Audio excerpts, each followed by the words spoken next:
Chama aí aos irmãos do grupo, louvado seja. Irmãos, eu estava pensando, né? Os anti-Machia, os anti-Alcha, quando eles vieram fazendo tudo ao contrário do que Alcha havia determinado que havia se cumprido.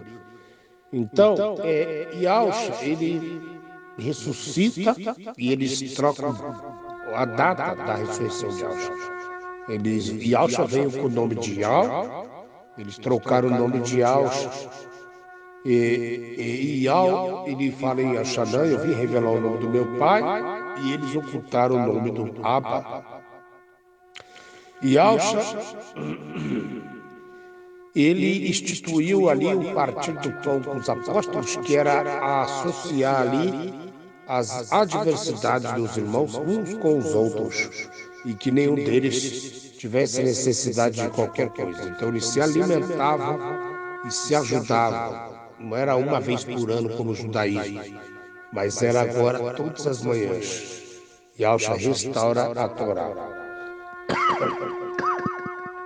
Quanto ao sacrifício pascual, Alcha, quando Moisés escreve, ele fala que aquilo será um ano de libertação, um mês de libertação, e será um memorial perpétuo, para sempre, até a vida daquele que viria ser o Cordeiro Pascual, que também é para sempre, porque Yahshua está vivo, está à direita de Yahweh, então é para sempre. Entende? O Cordeiro Pascual, ele morreu, ressuscitou e vive para sempre. Então, isso é de geração perpétua. O judaísmo continua fazendo a Páscoa, o Pessá, mas eles primeiro que eles não creram em Yahshua.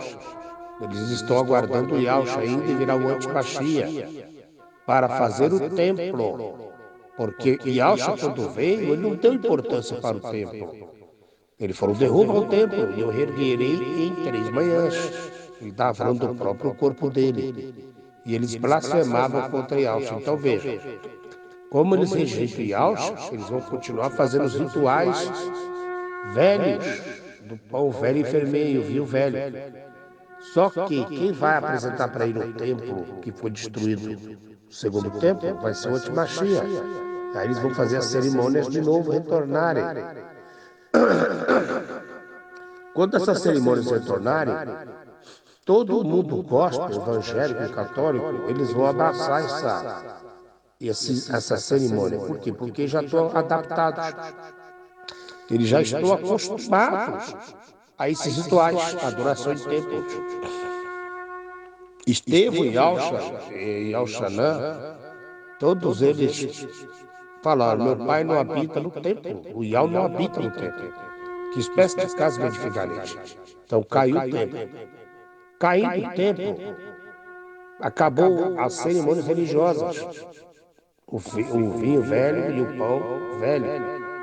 Porque pararam de fazer nos templos.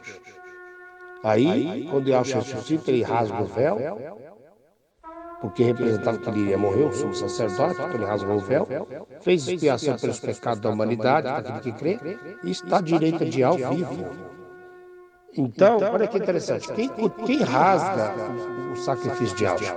Quem tenta abolir o sacrifício de Yahshua? O judaísmo, o catolicismo, que criou templos e igrejas para eles serem sumos sacerdotes, fazer todos os rituais de novo de forma deturpada, mas eles voltaram a fazer nos seus templos, ceia, líderes nos púlpitos, ou seja, pastores nos púlpitos, bispos, se colocando como Messias, o Machia.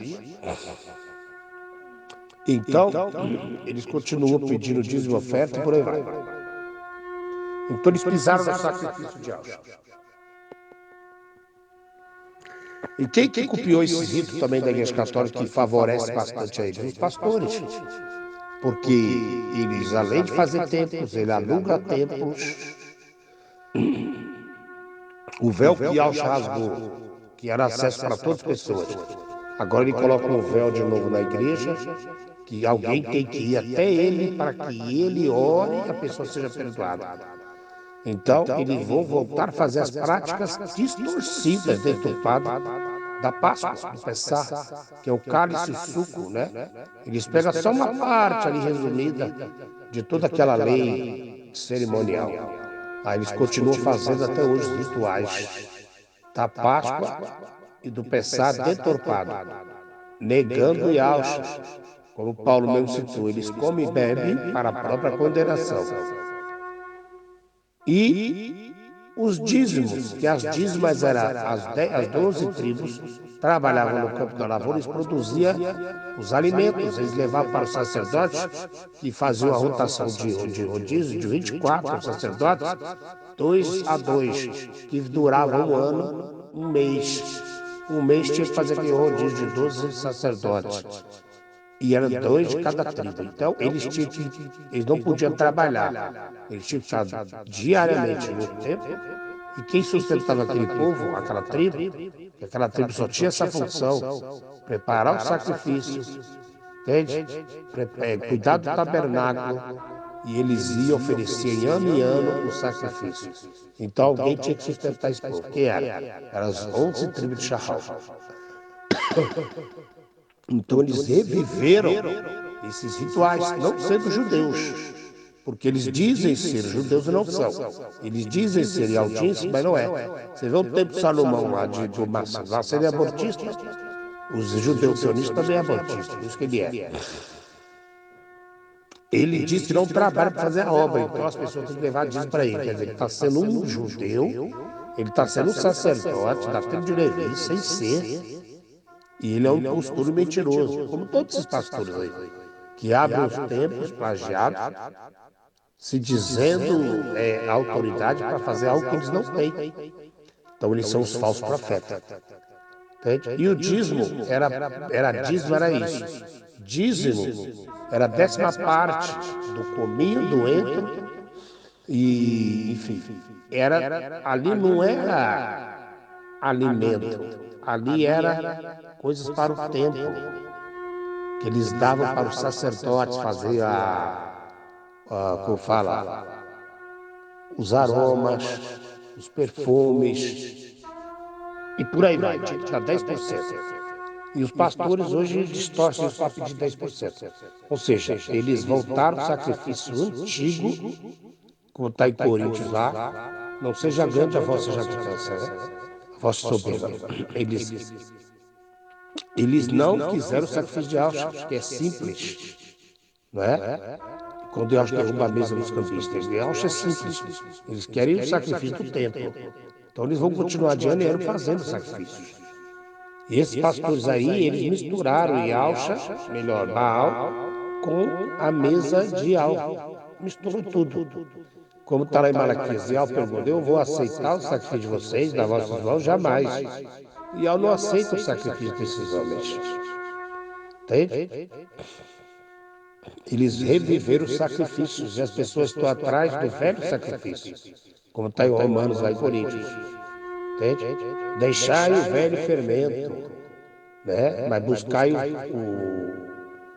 o pão agora da sinceridade. O pão da sinceridade agora é Yahshua. É o pão vivo que desceu do céu. Representa Yahshua, aquele que é sincero e que veio. Agora, quem quer viver nas práticas dos rituais do tempo, aí a gente não pode fazer nada, né? Para fechar, e vai ter uma boda do Cordeiro, vai estar todos os profetas e patriarcas. Isso vai ocorrer após a ressurreição. Isso vai ser na 7ª trombeta, no fim de todas as coisas. Então, as virgens prudentes subirão e vão morar com Yahshua, aquelas que vão guardar a palavra. As tolas, aliás, vão ficar de fora, que é esse povo aí. Interessante.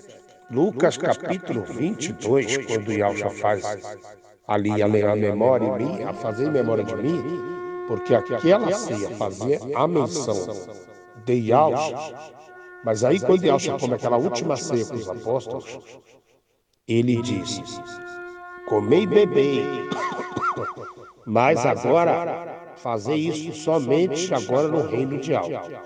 Não comereis mais esta ceia aqui, mas só no reino. E o reino não chegou, ele vai chegar depois da 7ª trombeta. Aí a pessoa pode pegar alguns textos lá que Yahshua comeu pão ou peixe, mas ele comeu a partir do pão com os apóstolos, que é outra coisa. A refeição. Yahshua teve com 2 discípulos de